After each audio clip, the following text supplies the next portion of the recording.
날마다 우리 짐을 지시는 주, 곧 우리의 구원이신 하나님을 찬송할지로다.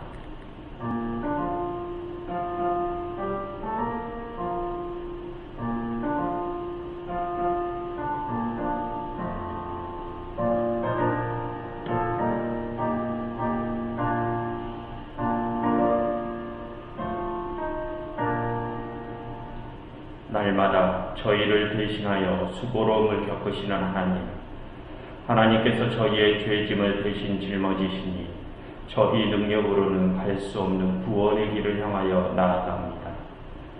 하나님의 그 크신 은혜에 감사와 찬양을 드립니다. 하나님, 이 예배를 받으시고 작은 기쁨 삼아 주시옵소서. 예수 그리스도 이름으로 기도드렸습니다. 다같이 찬송가 11장으로 하나님을 찬양하겠습니다.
지금 이 시간은 우리의 지난 날들을 돌아보면서 우리가 지었던 죄를 고백하고 참회하는 시간입니다. 조용함 중에 1분 정도 하나님께 지난 날들의 죄를 구하시고 용서를 구하시길 바랍니다.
내가 통회하고 마음이 겸손한 자와 함께 있나니 이는 겸손한 자의 영을 소생시키며 통회하는 자의 마음을 소생시키려 함이라. 하나님께서는 자신의 죄를 통회하고 겸손함으로 돌아서는 자를 구원하십니다. 그러니 진심으로 참회를 하신 여러분들께서는 이제 평안함 속에서 거하시기를 바랍니다. 다 같이 우리의 죄를 용서하여 주신 하나님께 감사 찬양 드리겠습니다. 찬송가 274장입니다.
다 함께 사도신경으로 우리의 신앙을 고백하도록 하겠습니다.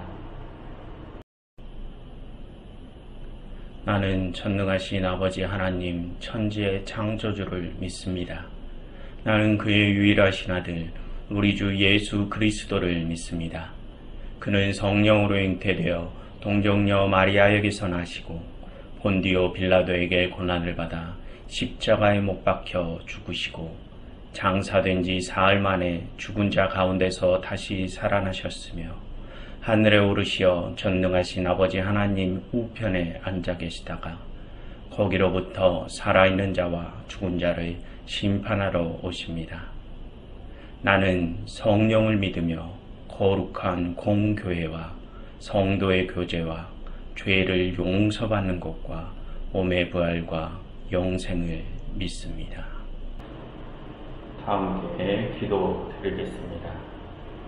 모든 인류를 창조하시고 저희에게 영원한 나라를 주시겠다 약속하신 하나님께서는 태초로부터 지금까지 언제나 그 언약에 신실하시지만 저희는 하나님과의 언약을 항상 깨뜨립니다. 그런 저희들의 죄악에도 불구하고 하나님께서는 저희의 죄짐을 대신 짊어지시고 저희 대신 그 모든 대가를 치르셨습니다. 그러나 저희는 오늘도 그런 하나님의 은혜를 잊은 채 살아갑니다. 하나님의 언약의 백성으로서 저희가 정결한 모습으로 세상에 서 있었어야 했는데 그러지 못했음을 고백합니다. 하나님, 이런 저희를 용서하여 주시옵소서. 하나님께서는 이런 죄악된 저희인데도 불구하고 그런 저희를 위하여 마지막 때에 정하여 두신 그곳을 허락하시겠다 말씀하셨습니다. 그곳에서 저희와 영원한 연합을 이루시겠다 말씀하셨습니다. 하나님께서는 지금도 그 역사를 혼자 이끌어가고 계심을 압니다. 하나님, 이제는 저희도 그 하나님의 역사하심에 참여할 수 있는 자들로서 그의 합당한 모습으로 변화된 삶을 살아가고 싶습니다. 하나님, 저희를 도와주시고 인도하여 주시옵소서. 하나님, 바라옵기는 지금 저희의 죄악으로 인하여 세상에 큰 위기가 일었습니다. 그러나 그 위험이 좀처럼 사그라들지 않고 있습니다. 저희의 이기심과 완악함이 다시금 활개를 쳐서 이 위험에 다시금 불을 지피고 있습니다. 하나님, 저희의 이기심과 완악함을 잠재워 주시옵소서. 저희가 개인의 편의와 유익만을 위한 행동을 하지 않게 하시고 인류 전체의 안위를 위하여 저희 스스로의 욕심을 잠재울 수 있도록 저희의 마음을 다스려 주시옵소서. 또한 세상 모든 사람들이 이 커다란 위기를 극복하는데 모두 한마음 한뜻이 되도록 이끄시옵소서. 하나님, 지금 저희에게 필요한 것을 하나님께서 하시오니 저희의 몸과 마음을 하나님 뜻대로 재단하시어 하나님의 뜻대로 세상의 모든 역사를 이끌어 가시옵소서. 하나님, 이 모든 것이 하나님의 손에서 이루어짐을 아오니 하나님, 이 모든 것을 오직 선함으로 이끌어 주시옵소서. 예수 그리스도 이름으로 기도드렸습니다. 아멘.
다 함께 하나님께서 오늘 우리에게 주시는 말씀 찾아보도록 하겠습니다. 오늘의 말씀은 다니엘서 9장 1절부터 19절의 말씀입니다. 다니엘서 9장 1절부터 19절의 말씀은 제가 가진 성경으로 구약 성경 1247쪽에 나와 있습니다. 다니엘서 9장 1절부터 19절의 말씀입니다. 다니엘 9장. 메대 족속 아수에로의 아들 다리오가 갈대아 나라 왕으로 세움을 받던 첫 해, 곧 그 통치 원년에 나 다니엘이 책을 통해 여호와께서 말씀으로 선지자 예레미야에게 알려주신 그 연수를 깨달았나니 곧 예루살렘의 황폐함이 70년 만에 그치리라 하신 것이니라. 내가 금식하며 베옷을 입고 재를 덮어쓰고 주 하나님께 기도하며 간구하기를 결심하고 내 하나님 여호와께 기도하며 자복하여 이르기를 크시고 두려워할 주 하나님 주를 사랑하고 주의 계명을 지키는 자를 위하여 언약을 지키시고 그에게 인자를 베푸시는 이시여 우리는 이미 범죄하여 패역하며 행악하며 반역하여 주의 법도와 규례를 떠나 싸우며 우리가 또 주의 종 선지자들이 주의 이름으로 우리의 왕들과 우리의 고관과 조상들과 온 국민에게 말씀한 것을 듣지 아니하였나이다. 주여, 공의는 주께로 돌아가고 수치는 우리 얼굴로 돌아옴이 오늘과 같아서 유다 사람들과 예루살렘 거민들과 이스라엘이 가까운 곳에 있는 자들이나 먼 곳에 있는 자들이 다 주께서 쫓아내신 각국에서 수치를 당하였사오니 이는 그들이 주께 죄를 범하였음이니이다. 주여, 수치가 우리에게 돌아오고 우리의 왕들과 우리의 고관과 조상들에게 돌아온 것은 우리가 주께 범죄하였음이니이다. 마는 주 우리 하나님께는 긍휼과 용서하심이 있사오니 이는 우리가 주께 패역하였음이오며 우리 하나님 여호와의 목소리를 듣지 아니하며 여호와께서 그의 종 선지자들에게 부탁하여 우리 앞에 세우신 율법을 행하지 아니하였음이니이다. 온 이스라엘이 주의 율법을 범하고 치우쳐가서 주의 목소리를 듣지 아니하였으므로 이 저주가 우리에게 내렸으되 곧 하나님의 종 모세의 율법에 기록된 맹세대로 되었사오니 이는 우리가 주께 범죄하였음이니이다. 주께서 큰 재앙을 우리에게 내리사 우리와 및 우리를 재판하던 재판관을 쳐서 하신 말씀을 이루셨사오니 온 천하에 예루살렘에서 일어난 일 같은 것이 없나이다. 모세의 율법에 기록된 대로 이 모든 재앙이 이미 우리에게 내렸사오나 우리는 우리의 죄악을 떠나고 주의 진리를 깨달아 우리 하나님 여호와의 얼굴을 기쁘게 하지 아니하였나이다. 그러므로 여호와께서 이 재앙을 간직하여 두셨다가 우리에게 내리게 하셨사오니 우리의 하나님 여호와께서 행하시는 모든 일이 공의로우시나 우리가 그 목소리를 듣지 아니하였음이니이다. 강한 손으로 주의 백성을 애굽 땅에서 인도하여 내시고 오늘과 같이 명성을 얻으신 우리 주 하나님이여 우리는 범죄하였고 악을 행하였나이다. 주여 구하옵나니 주는 주의 공의를 따라 주의 분노를 주의 성 예루살렘 주의 거룩한 산에서 떠나게 하옵소서. 이는 우리의 죄와 우리 조상들의 죄악으로 말미암아 예루살렘과 주의 백성이 사면에 있는 자들에게 수치를 당함이니이다. 그러하온즉 우리 하나님이여 지금 주의 종의 기도와 간구를 들으시고 주를 위하여 주의 얼굴빛을 주의 황폐한 성소에 비추시옵소서. 나의 하나님이여 귀를 기울여 들으시며 눈을 떠서 우리의 황폐한 상황과 주의 이름으로 일컫는 성을 보옵소서. 우리가 주 앞에 간구하옵는 것은 우리의 공의를 의지하여 하는 것이 아니요 주의 큰 긍휼을 의지하여 함이니이다. 주여 들으소서. 주여 용서하소서. 주여 귀를 기울이시고 행하소서. 지체하지 마옵소서. 나의 하나님이여 주 자신을 위하여 하시옵소서. 이는 주의 성과 주의 백성이 주의 이름으로 일컫는 바 됨이니이다. 오늘 주신 말씀에 찬송가 200장 2절로 응답 찬양 드리겠습니다.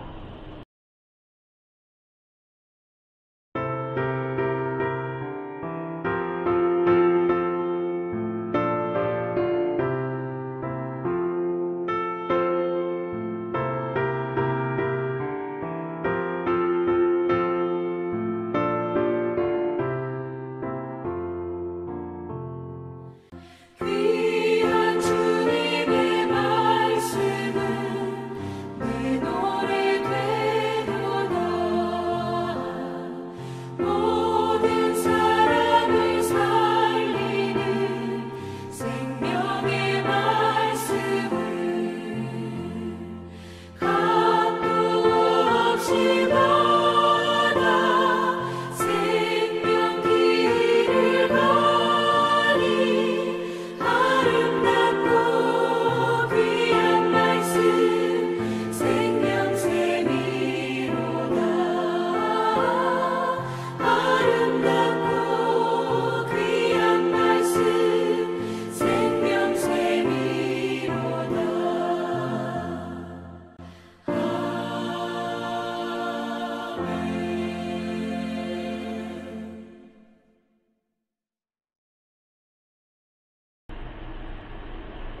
각 가정에서 하나님께 예배를 드리고 계신 여러분 모두에게 우리 주님의 은혜와 평화가 넘치시기를 바랍니다. 다니엘서의 저자는 1장부터 8장까지 안티오코스 4세에게 핍박을 받고 있는 유대인들에게 묵시론적인 희망의 메시지를 전했습니다. 지금 우리가 비참한 상황 속에 처해 있지만 하나님께서는 반드시 당신께서 정하실 때 당신께서 지정해 두신 장소로 우리를 인도하실 것이다. 그러니 너희들 그 희망 잃지 말아라. 그리고 그 확신을 가지고 하나님 앞에 더 똑바로 서 있어라. 불의에 지지 말아라. 더 공의와 정의를 행하라. 라고 메시지를 전했습니다. 그런데 오늘의 본문인 9장에 들어와서는 분위기가 조금 바뀝니다. 이전까지는 다니엘서의 저자가 이스라엘 백성들에게 희망과 용기의 말을 전했다면 이제 9장에 들어와서는 백성들이 아니라 저자가 하나님께 이야기를 합니다. 저자는 다니엘의 입을 빌려서 하나님께 참회의 기도를 드리고 또 자신들을 도와주시라고 간구 기도를 합니다. 그런데 다니엘이 하나님께 기도하는 그 내용을 살펴보면 이스라엘이 지금 타국으로부터 압제를 당하고 있는 이유가 나와 있습니다. 다니엘은 지금까지 이스라엘이 보였던 그 어떠한 모습들 때문에 자신들이 지금 어둠의 기간을 보내고 있다고 고백을 하고 있습니다. 과연 다니엘이 밝히고 있는 그 이유가 무엇인지 우리는 오늘 그것을 한번 살펴보려고 합니다. 먼저 9장의 구조입니다. 9장은 크게 세 부분으로 나누어졌습니다. 첫째 부분은 1절과 2절입니다. 여기서는 9장 이야기의 배경을 소개합니다. 다니엘은 과거 예레미야 선지자가 바벨론 포로 기간이 70년이면 곧 끝날 것이다 라고 했던 그 예언에 대해서 어떠한 깨달음을 얻었다고 합니다. 그리고 두 번째 부분은 3절부터 19절까지인데 3절부터 19절까지 다니엘이 하나님께 참회의 기도를 드리는 내용이 나와 있습니다. 다니엘은 이스라엘이 율법을 어기고 하나님의 말씀에 귀를 기울이지 않았음을 고백합니다. 그리고 하나님께 용서를 구하고 하나님께서 자신들을 도와주시기를 간구합니다. 그리고 세 번째 부분은 20절부터 마지막 27절까지인데 천사 가브리엘이 나타나 과거 예레미야 선지자가 바벨론 포로기 70년에 대하여 예언했던 것이 어떤 뜻인지를 해석해주는 내용입니다. 즉 9장에서 다니엘은 과거 예레미야의 70년 포로기에 대한 예언을 깨닫게 되는데 다니엘은 가브리엘이 그것을 깨닫게 해주었다라고 말을 하고 있습니다. 그 깨달음에 관한 이야기 사이에는 다니엘이 하나님께 이스라엘을 도와주라는 기도의 내용이 들어있습니다. 오늘은 그 중에서 첫 번째 부분과 두 번째 부분 1절부터 19절까지의 내용만을 살펴보도록 하겠습니다. 먼저 1절과 2절입니다. 지난주 8장에서 다니엘은 바벨론 시대의 끄트머리쯤 벨사살 왕 시절에 있었다면 이제는 바벨론의 다음 시대 메대 왕국 다리오의 시대에 있습니다. 다니엘은 메대의 다리오 왕 시절에 어떤 깨달음을 얻습니다. 그 깨달음은 과거 예레미야라는 선지자가 예언을 했던 부분에 대한 깨달음입니다. 여러분, 우리는 지난주에 이스라엘의 역사를 살펴보았습니다. 히브리인들이 출애굽을 하여 가나안 땅으로 들어가서 이스라엘이라는 나라를 건국했습니다. 사울, 다윗, 솔로몬 왕을 지나고 이스라엘은 북이스라엘과 남유다로 분열되었습니다. 그리고 시간이 흐르고 북이스라엘은 아시리아에 의해서 멸망하게 됩니다. 이후 100여 년의 시간이 흐른 뒤에 남유다는 바벨론에 의해 멸망을 하게 됩니다. 그리고 또 시간이 흐르고 바벨론의 시대는 메대와 페르시아 제국에 의해 끝이 나게 됩니다. 오늘의 본문에서 언급하고 있는 예레미야 선지자는 아시리아가 북이스라엘을 멸망시키고 남유다만 혼자 남았을 때 그 남유다의 끄트머리 시절에 바벨론이 막 남유다를 침략했던 초기에 활동하던 선지자였습니다.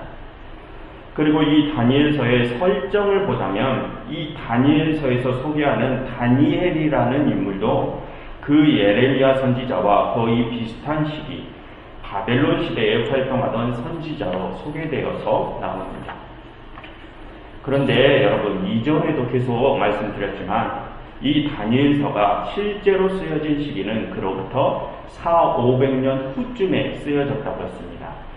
다니엘서라는 이야기의 설정이 바벨론 시기이지 실제 이 다니엘서가 가리키고 있는 모든 상황들은 바벨론 시대보다 4, 5세기 후대인 기원전 1세기 안티오커스 4세 시대라고 했습니다. 어쨌든 이 다니엘서의 저자는 과거 예레미야 선지자가 예언했던 바벨론 포로기 70년에 대한 그 예언에 대해서 새로운 깨달음을 얻었다고 합니다. 왜냐하면 다니엘서의 저자가 보기에 예레미야의 예언은 틀렸기 때문입니다.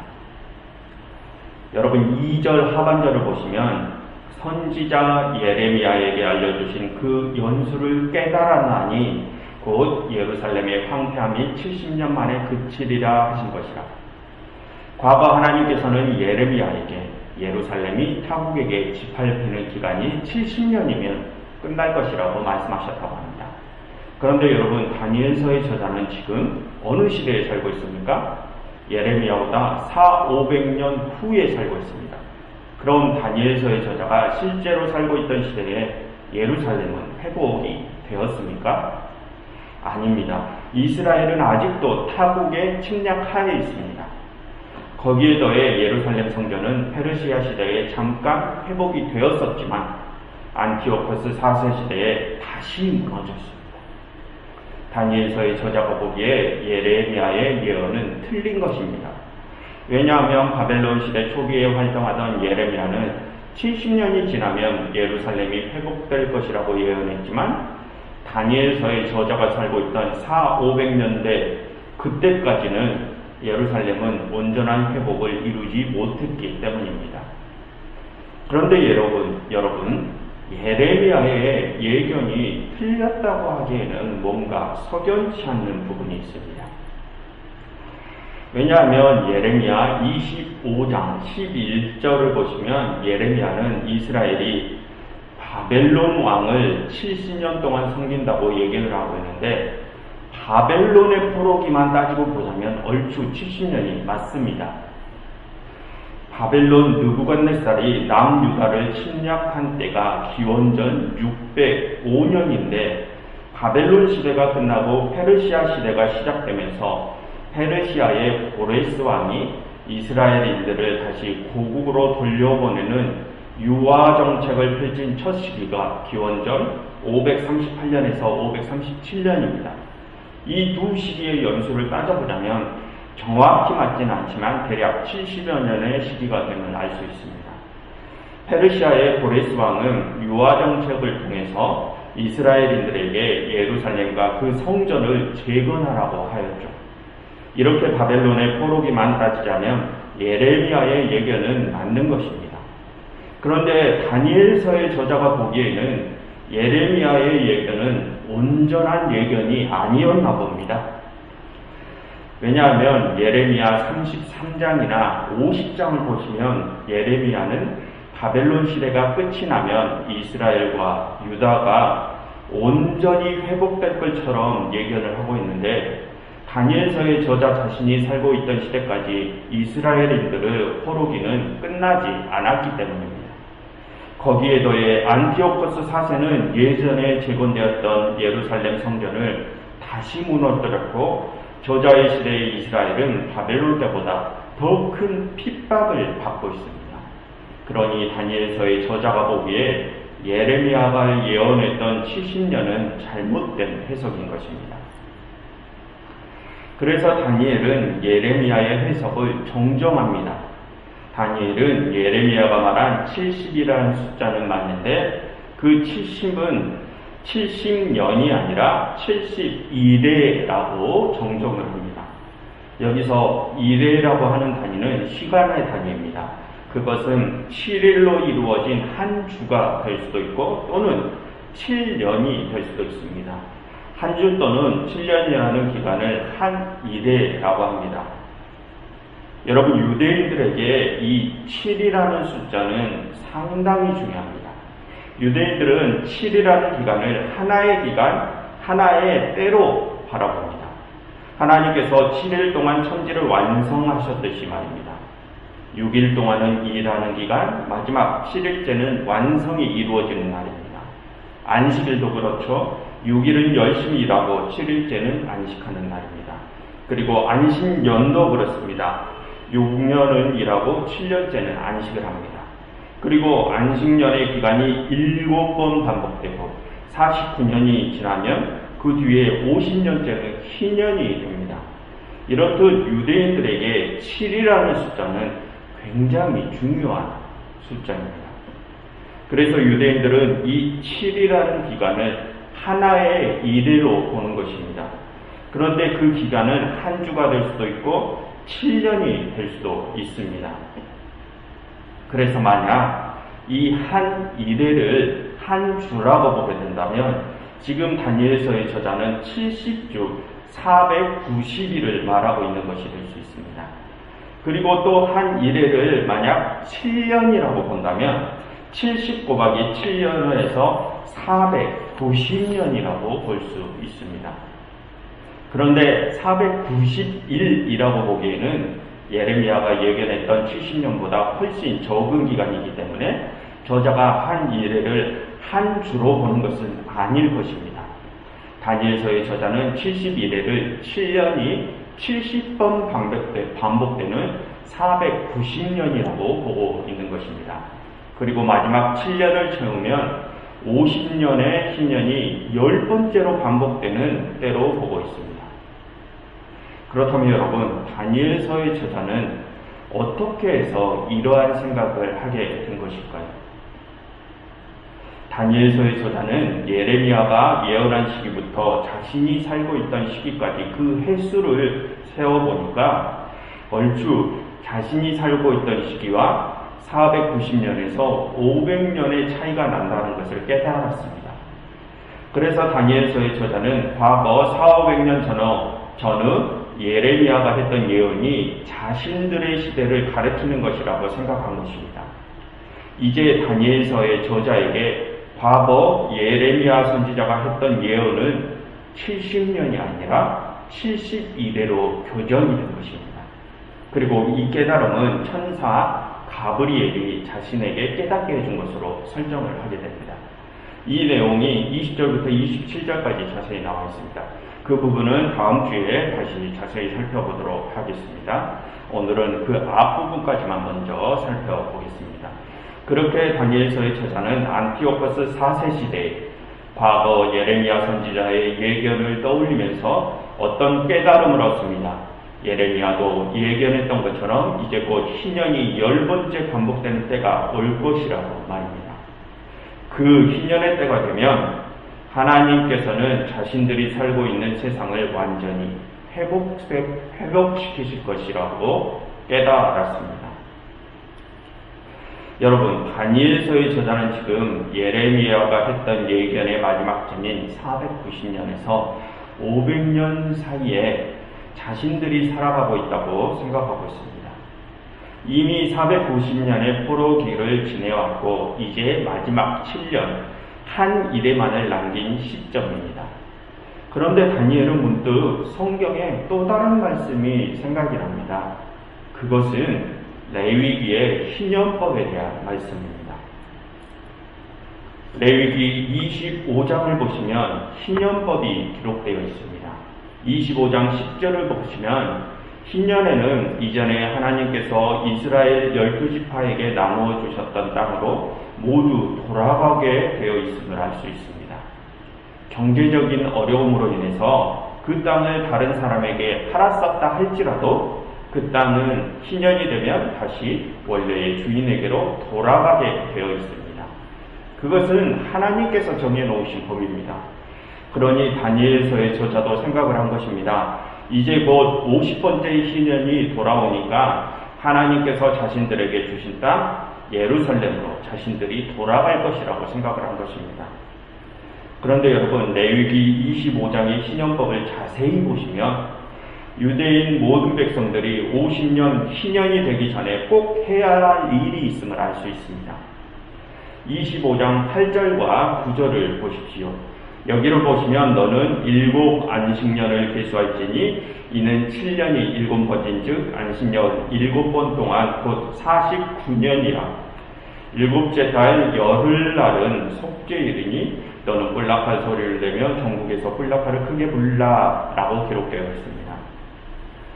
여러분, 49년째 되는 해 7째 달 열흘은 어떤 날이라고 합니까? 속죄일이라고 합니다. 레위기법에 의하면 한 해의 7월 10일은 대속죄일입니다.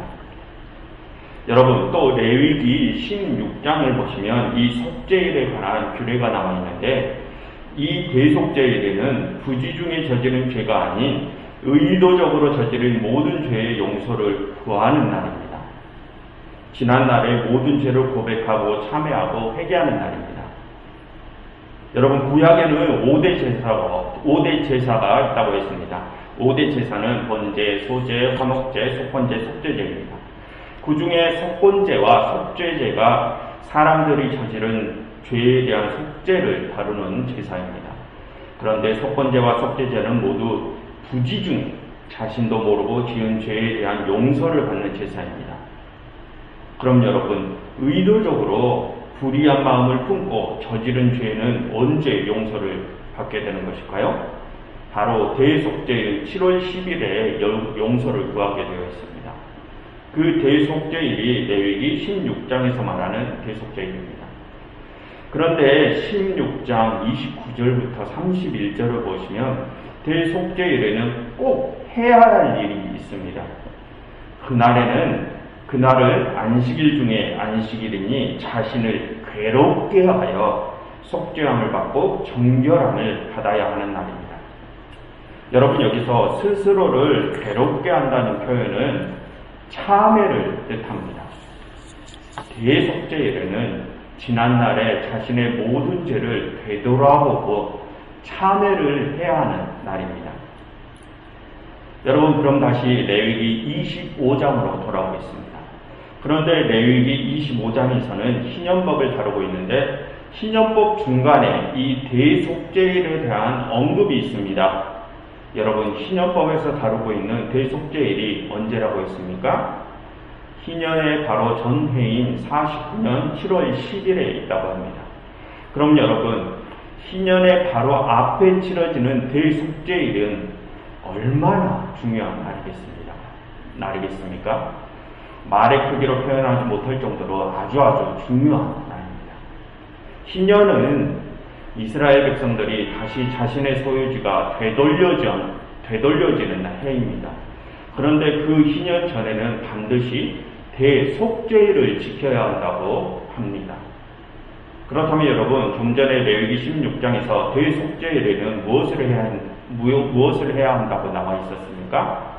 대속죄일에는 자신의 모든 죄를 고백하고 참회하고 회개해야 한다고 했습니다. 그렇게 해서 자신들의 모습을 정결한 모습으로 되돌려놔야 하는 날이라고 했습니다. 그래야 희년을 맞이할 수 있는 것입니다. 그렇게 자신들의 모습을 정결한 모습으로 되돌려 놓아야 자신들의 땅을 되돌려 받을 수 있는 것입니다. 여러분, 다니엘서의 저자는 이것을 깨달은 것입니다. 여러분, 다니엘서의 저자는 지금 어느 때에 살고 있습니까? 예레미야의 예견이 있고 난 뒤로 490년에서 500년 정도의 시간이 흐른 그 사이 어디쯤에 살고 있습니다. 그때 다니엘서의 저자는 문득 예레미야의 예언을 떠올려 보았습니다. 그리고 이런 생각을 한 겁니다. 만약 예레미야가 예견했던 날이 70년이 아니라 71회라면, 그래서 그 예견이 490년을 가리킨다면 다니엘서의 저자 자신이 살아가고 있는 해가 예레미야가 예견했던 그 마지막 일회쯤일 것이라고 생각을 한 것입니다. 그리고 그 마지막 일회가 지나고 나면 50년째 희년이 돌아올 것이라고 생각을 한 것입니다. 그렇다면 여러분, 지난 다니엘서 7장의 내용을 한번 떠올려 보십시오. 저자는 다니엘서 7장에서 안티오코스 4세의 마지막이 얼마나 남았다고 했습니까? 한 때와 두 때와 반 때, 3년 반이 남았다고 했습니다. 지금 저자는 신년의 3년 반 전에 살고 있습니다. 그럼 7년을 한 이래로 본다면 3년 반은 7년이라는 한 일에 어디쯤에 위치하고 있습니까? 한 일의 중간쯤에 위치합니다. 저자는 지금 자신이 신년을 바로 앞둔 마지막 일의 중간쯤에 살고 있다고 생각을 한 것입니다. 그럼 여러분, 좀 전에 살펴본 레위기의 신년법에서 대속죄일은 언제 지켜야 한다고 했습니까? 신년 바로 직전의 해인 중간쯤에 7월 10일에 드려야 한다고 했습니다. 그런데 여러분, 지금 다니엘서의 저자는 어느 때 살고 있다고요? 50번째 신년, 바로 그 직전 일의 중간쯤에 살고 있습니다. 그렇다면 여러분, 다니엘서의 저자는 지금 무엇을 해야 한다고 느꼈겠습니까? 대속죄일을 지켜야 한다고 생각을 한 것입니다. 자신들의 모든 죄를 고백하고 참회하고 회개해서 자신들의 모습을 원래의 정결한 모습으로 돌려놓아야 한다고 느낀 것입니다. 그래서 다니엘서의 저자는 이 9장 3절부터 17절에서 참회의 기도를 드리고 있는 것입니다.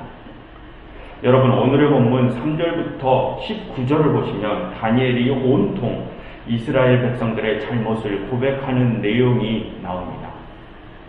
여러분, 5절을 보십시오. 다니엘서 9장 5절입니다. 우리는 이미 범죄하여 패역하며 행악하며 반역하여 주의 법도와 규례를 떠났사오며. 9절을 보십시오. 주 우리 하나님께서는 긍휼과 용서하심이 있사오니 이는 우리가 주께 패역하였으며. 10절 우리 하나님 여호와의 목소리를 듣지 아니하며 여호와께서 그 종 선지자들에게 부탁하여 우리 앞에 세우신 율법을 행하지 아니하였음입니다. 11절 온 이스라엘이 주의 율법을 범하고 치우쳐가서 주의 목소리를 듣지 아니하였으므로 이 저주가 우리에게 내렸으되 곧 하나님의 종 모세의 율법에 기록된 맹세대로 되었사오니 이는 우리가 주께 범죄하였습니다. 이렇게 다니엘은 마지막 50번째 신년을 앞두고 마지막 일의 중간쯤에 자신들의 모든 죄를 고백하고 참회를 하고 있는 것입니다. 저자는 지금 이스라엘을 대표하여서 이스라엘의 모든 죄에 대한 용서를 구하고 있는 것입니다. 그래서 이스라엘이 정결하게 되기를 바라고 있는 것입니다. 여러분, 다니엘서 9장 19절의 상반절을 보십시오. 주여 들어주소서, 주여 용서하소서. 다니엘서의 저자는 지금 이스라엘을 대표하여 대속죄일을 지내고 있는 것입니다. 여러분, 오늘의 설교를 처음 시작하면서 오늘의 본문에는 이스라엘이 왜 이런 압제의 포로기를 겪고 있는지 그 이유가 나와 있다고 했었습니다. 여러분, 오늘의 본문이 말해주고 있는 포로기의 이유가 무엇입니까? 여러분, 11절을 다시 보십시오. 왜 이스라엘에게 이런 저주의 시간이 내려졌다고 합니까? 이스라엘 자신들이 율법을 범하고 하나님의 목소리를 듣지 아니하여 그랬다고 합니다. 자신들이 하나님의 뜻대로 행하지 아니하였기 때문에 지금과 같은 저주의 시간을 겪고 있다고 고백을 하고 있습니다. 즉, 지금 이스라엘이 겪고 있는 포로기는 다 자신들의 죄값이라는 것입니다. 그래서 저자는 지금 그 죄를 씻으려고 하는 것입니다. 대속죄를 통해서 자신들의 죄를 고백하고 참회하고 회개해서 자신들이 마지막 신년을 맞을 만큼의 정결한 모습을 갖추려고 하는 것입니다. 여러분, 하나님께서는 이스라엘 백성들과 언약을 맺으셨습니다. 하나님께서는 과거 아브라함과 모세와 같은 지도자들을 통해서 그리고 수많은 예언자들을 통해서 이스라엘 백성들과 약속을 하셨습니다. 너희가 나의 뜻에 순종한다면 너희에게 온전한 땅을 다시 돌려주겠다라고 약속을 하셨습니다. 그리고 그것을 법으로 정하셨습니다. 그것이 희년법입니다. 그래서 희년에는 모든 하나님의 백성들이 다시 자신들의 원래의 처소로 돌아가게 되어 있습니다.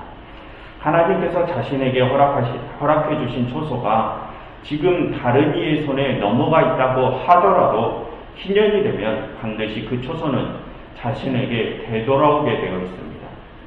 하나님께서 하신 이 언약은 영원 불멸합니다. 그러나 여러분, 영원 불멸한 이 법에는 반드시 따라야 하는 조건이 있습니다. 그것은 희년을 맞기 전에는 반드시 희년을 맞아 그릴 만한 정결함을 갖추어야 한다는 것입니다. 자신의 지난 모든 과오를 인정하고 하나님께 고백을 하고 그것을 진정으로 참회해야 합니다. 여러분, 참회란 그저 죄를 입으로 고백하고 죄에 대하여 마음을 쓰는 것만을 뜻하는 것이 아닙니다. 참회란 정말로 자신의 죄에 대해서 돌이키는 것을 뜻합니다. 말과 일이 아니라 행동과 몸으로 정말 죄에서 떠나는 것을 참회라고 합니다. 그런 참회가 있고 나야지만, 그래야지만 하나님께서 허락하신 희년을 맞을 수 있게 되는 것입니다. 그런데 여러분, 생각해보면 다니엘서의 저자가 살던 시대까지 그 희년이 9번이나 반복됐음에도 불구하고 하나님께서 그들에게 약속하신 땅은 왜 그때까지 돌아오지 않은 것일까요? 여러분, 오늘의 본문은 그 이유를 무엇이라 말을 하고 있습니까? 자신들이 하나님의 율법을 무시하고 하나님의 목소리에 귀를 기울이지 않았기 때문이라고 합니다. 그렇다면 여러분, 그보다 2000여 년도 더 지난 지금 우리는 어떻습니까? 다니엘서의 저자 시대는 예레미야의 예언이 있은 후로 10번째 희년을 맞이하는 시대였습니다. 그러나 그들에게 온전한 희년은 이루어지지 않았습니다. 그들은 그 이유를 자신들이 하나님의 법을 무시하고 하나님의 목소리에 귀 기울이지 않았기 때문이라고 했습니다. 그런데 여러분, 지금 우리는 어떻습니까? 지금 우리의 시대는 예레미야의 예언이 있은 후로 50번째 희년을 맞이하는 시대입니다. 그런데 여러분, 지금 우리는 어떻습니까? 우리는 희년을 맞이하였습니까? 지금 우리의 모습이 희년을 맞을 만한 정결한 모습입니까? 지금 우리는 하나님께서 지정해 두신 그것을 수여받을 만한 자격이 있는 자들입니까? 여러분, 지금 우리의 모습은 어떤 모습입니까? 교우 여러분, 정말로 우리가 하나님의 언약이 이루어지기를 바란다면, 정말로 내가 마지막 희년이 이루어지기를 바라고 있는 자라면 진심으로 나의 죄악된 모습을 참여하시기를 바랍니다. 하나님께서 약속하신 그 온전한 희년을 받을 만한 정결한 모습으로 변화되셔서 하나님께서 지정해 두신 마지막 때와 장소를 그 정결한 모습으로 올곧게 서서 기다리시기를 바랍니다. 그렇게 참회와 정결을 통해서 하나님 앞을, 하나님의 때를 기다리시기를 바랍니다. 그리하시어 하나님께서 여러분 모두에게 지정해 두신 그 아름다운 처소로 우리 모두 함께 들어갈 수 있기를 간절히 바랍니다. 기도하겠습니다. 하나님, 저희는 지금껏 저희 자신의 모습은 돌아보지 못하고 마지막 그때와 그곳만을 기다렸음을 고백합니다. 어떤 때는 왜 그날이 빨리 오지 않는지, 그곳이 나에게는 왜 이렇게 멀게만 느껴지는지 불만을 가졌기도 했음을 고백합니다. 하나님, 저희 자신을 돌아보지 못한 이 오만함을 용서하여 주시옵소서. 하나님, 저희에게 저희 자신을 똑바로 돌아볼 수 있는 지혜를 허락하시옵소서. 그리하여 저희가 과거의 죄악된 모습을 온전히 떨쳐버리게 도우시옵소서.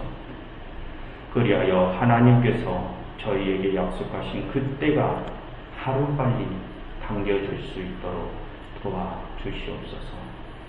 예수 그리스도 이름으로 기도드렸습니다.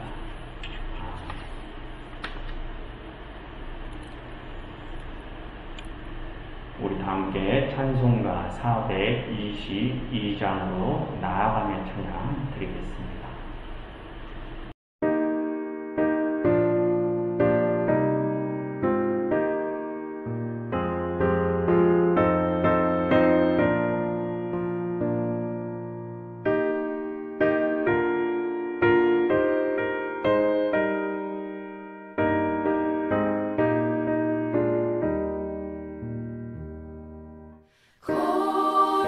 거룩하게 하소서. 진리의 주님이여, 나의 맘의 죄악을 불태워 주옵시고, 쓰심에 합당한 깨끗한 그릇으로 쓰임받게 하소서. 하나님 나라 위에 사랑하게 하소서. 사랑의 주님이여, 십자가로 우리를 화목케 하셨으니 마음과 힘 모아 정성을 다하여서 봉사하게 하소서. 하나님 영광 위에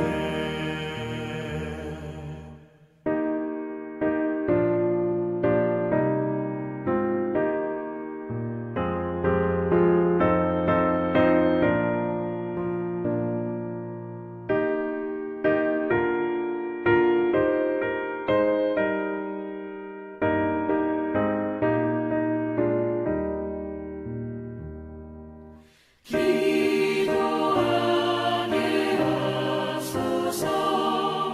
응답의 주님이여,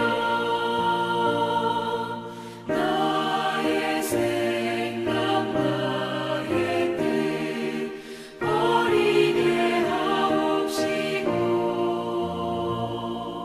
주께서 원하는 바른 뜻 깨달아서 응답받게 하소서. 하나님 이름 위에